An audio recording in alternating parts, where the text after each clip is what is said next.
Intro video 12,000 से ज़्यादा view अब तक हो चुके थे जिस दिन हम लोग इसको शूट कर रहे हैं। शायद 300 से ज़्यादा लोगों ने कमेंट्स किया था नीचे। सो अंदाज़ा लगा सकते हैं कि वो किस प्रकार की शख्सियत होगी, कितनी बड़ी उनकी फ़ैन फॉलोइंग है, डायरेक्ट सेलिंग में लोग कितना उनसे प्यार करते हैं। सो आइए हम स्वागत करते हैं एक ऐसी पर्सनैलिटी का जिन्होंने डायरेक्ट सेलिंग इंडस्ट्री को और बेहतर बनाने का जिम्मा अपने कंधों पे लिया है। डायरेक्ट सेलिंग इंडस्ट्री की गंदगी को ख़त्म करना चाहते हैं, डायरेक्ट सेलिंग इंडस्ट्री को उस मुकाम पे देखना चाहते हैं जिसकी ये हकदार है। एक एसोसिएशन है जिसका आपने पिछले दिनों खूब सारा नाम सुना होगा, अखबारों में, न्यूज चैनलों में, ADSCI। जी हाँ, केंद्र सरकार ने डायरेक्ट सेलिंग इंडस्ट्री को दिया लीगल स्टेटस। डायरेक्ट सेलिंग की संस्था ADSCI ने जताया आभार। इस निर्णय को बताया आत्मनिर्भर भारत की दिशा में एक बड़ा कदम। Association of direct selling entities of India के प्रेसिडेंट संजीव कुमार जी हमारे मेहमान हैं। संजीव सर, बहुत बहुत स्वागत है चैट विद सुरेंद्र में। Thank you sir, thank you so much. Surendra sir, सबसे पहले चैट विद सुरेंद्र बस हिंदुस्तान के डायरेक्ट सेलिंग के सबसे बड़े शो में आपने मुझे आमंत्रित किया, इसके लिए बहुत बहुत शुक्रिया। Thank you so much. Thank you so much Sanjeev sir. आपके शब्दों की बड़ी वैल्यू है। जब भी आप कुछ बोलते हैं तो पूरी इंडस्ट्री उसको बड़ी गंभीरता के साथ में लेती है, और आपने सबसे बड़ा शो बोला है तो आज तक लोग सीरियस नहीं ले रहे थे, तो आज तो जरूर सीरियस ले लेंगे। Thank you. जैसे मैं बता रहा था संजीव सर, आपके कमिंग सून के वीडियो पे इतने सारे कॉम्प्लीमेंट्स थे सर, 4 घंटे लग गए। और उससे मालूम चला कि आपको लोग किस अंदाज में प्यार करते हैं, किस रूप में आपको देखते हैं। कुछ पढ़ के सुनाता हूँ। तीर्थेंद्रा तिवारी ने लिखा है, आ गया है वह समय जिसका था हमें इंतजार, आ रहे हैं डायरेक्ट सेलिंग के असली हीरो। श्यामलाल जी ने लिखा है, लाखों लोगों के दिलों की धड़कन, डायरेक्ट सेलिंग को पहचान दिलाने वाले महानायक 21वीं सदी के हीरो।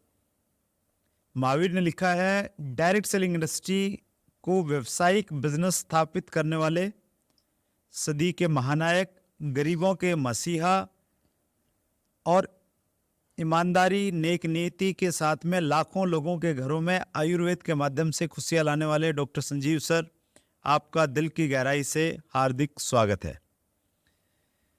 ओपी ने लिखा है, डायरेक्ट सेलिंग इंडस्ट्री को नई दिशा देने वाले लाखों लोगों के अन्नदाता डॉक्टर संजीव सर को कोटि कोटि प्रणाम।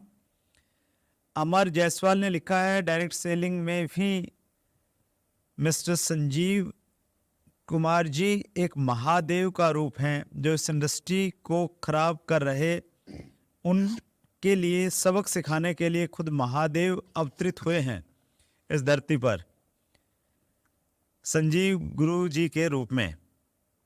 और संदीप फरमान ने लिखा है, लाखों दिलों की धड़कन, डायरेक्ट सेलिंग को नई पहचान दिलाने वाले डायरेक्ट सेलिंग के महानायक, गुरुओं के गुरु, महागुरु को मेरा कोटि कोटि प्रणाम।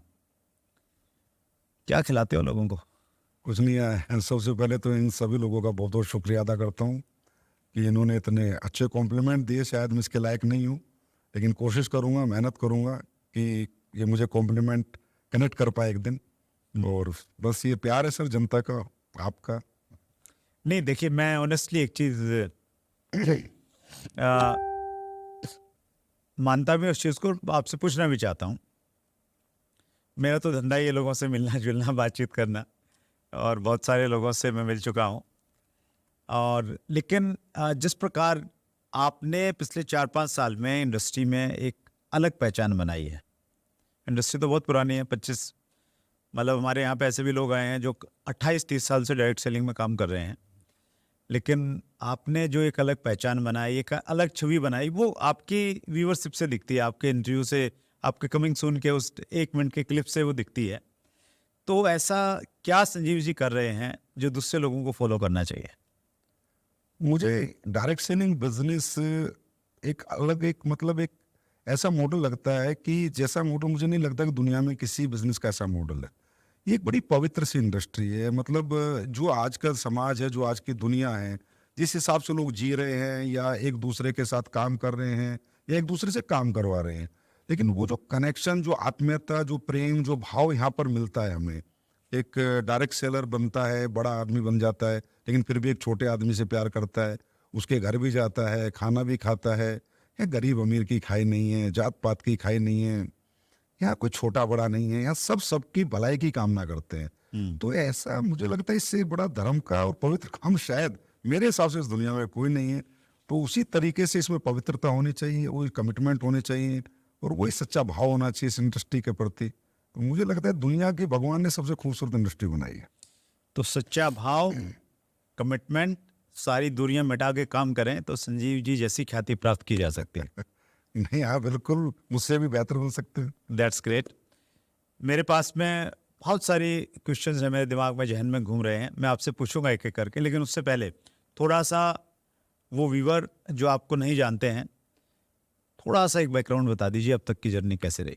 मैं आर्मी में जॉब करता था। 2007 में अचानक मुझे डायरेक्ट सेलिंग देखने का मौका मिला और इस इंडस्ट्री का जो नेचर ऑफ बिजनेस देख के मैं प्रभावित हुआ था कि यहाँ आपको अपने साथ साथ लोगों को भी कैरियर देना है, लोगों को भी बड़ा बनाना है और आप बिना लोगों के बड़े बनाया बड़े नहीं बन सकते। और दूसरा लगा कि यहाँ कोई भी middle class, lower middle class, upper middle class या हायर क्लास जो मर्जी चाहे वो यहाँ मान, सम्मान, पहचान और पैसा सब कुछ कमा सकता है। अब एक इंसान की जिंदगी में अगर मान, सम्मान, पहचान, पैसा कमाने का मौका कोई इंडस्ट्री दे तो मुझे लगा ये तो दुनिया की सबसे खूबसूरत इंडस्ट्री है। आए, काम किया, 2007 से 2013 तक काम किया, फिर एक बार इस इंडस्ट्री से मन ही उठ गया, फिर रिजाइन कर दिया। अच्छा। और फिर अब जिंदगी में नेटवर्क मार्केटिंग नहीं करेंगे, ऐसा सोच लिया। लाइफ में कभी नहीं करेंगे, बिल्कुल काटा मार दिया जिंदगी में। फिर लेकिन वही है सर, ये एक ऐसी इंडस्ट्री है, ये ऐसा रस दे देती है कि इंसान रसपान करता ही रहता है। तो थोड़ा इसकी नॉलेज लेते रहे, ज्ञान लेते रहे, यार क्या सही होता है, क्या एथिकल होता है, क्या अनएथिकल होता है, क्या वाकई में इंडस्ट्री अनएथिकल है या ये एथिकल है। तो वो उस मझधार में फंसे रहे, लेकिन 2014 में उससे निकलने का मौका मिला। फिर 2014 से आज अपना काम कर रहे हैं। That's great, wonderful sir. एक चीज़ मैं व्यूअर को शेयर करना चाहता हूँ। देखिए, हमारे देश में डायरेक्ट सेलिंग इंडस्ट्री की शुरुआत 1990s यानी 1990 के बाद में हुई और स्पेशली 1996 के बाद में कुछ विदेशी कंपनियां हमारे देश में आई तो थोड़ा गति मिली डायरेक्ट सेलिंग इंडस्ट्री को। और डायरेक्ट सेलिंग की बात को रखने के लिए कुछ एसोसिएशन बनी हमारे देश में, वो एसोसिएशन काम करती रही और बहुत एक लंबा संघर्ष करना पड़ा। 2011-12 में डायरेक्ट सेलिंग के लिए एक बड़ा टफ टाइम था और मैं भी पर्सनली उस समय डायरेक्ट सेलिंग एसोसिएशंस के साथ में क्लोजली कनेक्ट हुआ। लगभग 11 सालों से मैंने बड़ी नज़दीक से चीज़ों को होते हुए देखा है। हम सब लोगों की एक डिमांड थी कि डायरेक्ट सेलिंग के लिए रूल्स आने चाहिए। 2016 में रूल्स आ गए। फिर डिमांड थी कि डायरेक्ट सेलिंग के लिए गाइडलाइन पहले डिमांड थी गाइडलाइंस आनी चाहिए, मॉडल गाइडलाइन आ गई, फिर रूल्स आ गए 28 दिसंबर 2021 को। और अभी डायरेक्ट सेलिंग में अमेंडमेंट्स आए हैं। रूल्स में कुछ कमी रह गई थी तो अभी जून 2023 में अमेंडमेंट्स आ गए हैं। तो बहुत सारे लोगों ने बहुत सारा काम किया, लेकिन स्पेशली अभी जो अमेंडमेंट्स आए हैं जिसकी बहुत ज़्यादा दरकरार थी, एक डेफिनेशन मिसिंग थी कहीं ना कहीं हमारे रूल्स में, वो आ गई है। तो उसको दिलाने में जिस एक एसोसिएशन का सबसे बड़ा योगदान रहा वो एसोसिएशन है ADACI और उसके प्रेसिडेंट संजीव सर हमारे बीच में हैं। पहली चीज़ तो संजीव सर, आपका बहुत बड़ा योगदान है। मैं अंदर तक उस चीज़ को जानता हूँ।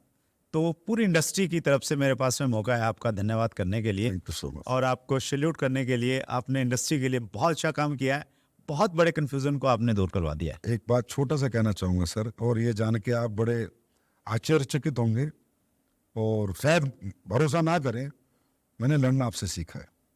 अरे अरे सर। देखिए सर, जब ये इंडस्ट्री 2011-12 के उस दौर से गुजर रही थी सर तो आपने एक ऐसी लड़ाई लड़ी जो इतिहास बन गई देश में। तो जब मैं आपके संपर्क में आया और मैंने वो आपको मिला और देखा तो मैंने कहा यार, जब 2011-12 में जब कुछ भी नहीं था तब सुरेंद्र सर इतने बड़े स्टेप लिए, इतनी बड़ी लड़ाई लड़के इंडस्ट्री को किसी हद तक गाइडलाइंस दिलवाई, सेफ किया। तो सर इंस्पिरेशन तो आप ही। जबरदस्त। देखिए, मेरा ये मानना है संजीव सर, कोई भी ऑर्गेनाइजेशन है ना, उसको समय समय पे कुछ लोग लीड करते हैं और वो आगे लेके जाते हैं। और वो जिम्मा इन दिनों संजीव जी ने संभाला हुआ है, तो ये देख के मुझे बहुत अच्छा लग रहा है। सो बहुत बढ़िया, बहुत सारी बातें करेंगे संजीव सर। ADSCI और दूसरे एसोसिएशन ने काम किया, लेकिन ADCI ने लीड किया स्पेशली अमेंडमेंट्स को लाने में। आगे क्या प्लानिंग है? ADSCI अब गवर्नमेंट से क्या चाह रही है कि इंडस्ट्री के लिए क्या होना चाहिए? सर ADCI चाहती है कि इंडस्ट्री को वही रेपो मिले जिसकी हकदार है, और इंडस्ट्री को हिंदुस्तान का हर आम नागरिक समझे।